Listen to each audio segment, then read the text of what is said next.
Senate Bill 505 gives Oregon long-awaited transparency while protecting victims, witnesses, and jurors, and while I believe strengthening our legal process. This legislation requires the district attorney to electronically record all grand jury proceedings and to store and maintain copies of the audio recording. This bill does not change our grand jury system. It seeks to accurately record the proceedings. I want to make that clear, colleagues. We are not changing the way we conduct grand jury proceedings. This bill requires the DA to delegate recording and instruction to a juror and to use the type of audio electronic recording device that will be provided by and maintained by the Department of Justice. It provides for a phase-in with Deschutes, Multnomah, and Jackson counties beginning to record the proceedings March 1st of 2018 and all other counties starting to record on July 1st, 2019. This allows the legislature to review the process and funding and make adjustments during 2 separate legislative sessions, if needed before full implementation. While the cost of the program is indeterminate, the cost will depend on a number of factors that are in the discretion of the district attorneys. We have set aside $8.5 million of general fund in a special purpose appropriation to the Emergency Board for those counties implementing in the phase-in in case there are unanticipated costs.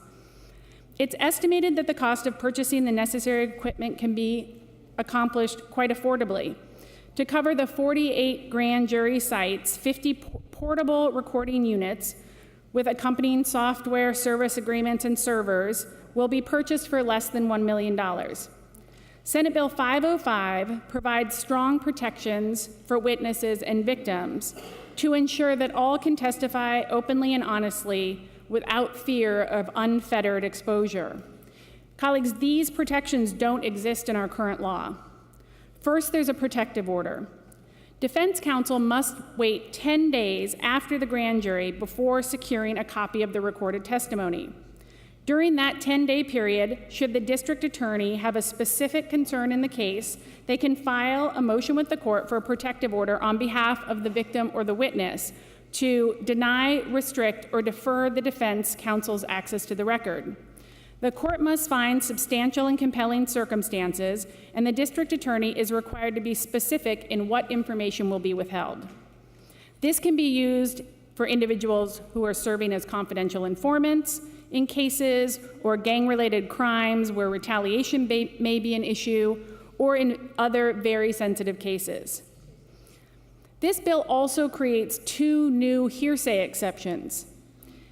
Hearsay can be presented through a law enforcement officer if the victim is a minor and doesn't want to or can't testify, and for witnesses who cannot readily understand the proceedings or communicate because of a physical or developmental disability. I recognize these were some of the concerns raised by other legislators, and I believe we have addressed them with these new provisions not currently in Oregon law. This bill also protects the sanctity of the jury voting process as well as the jurors themselves by keeping their identities and their deliberations secret. This bill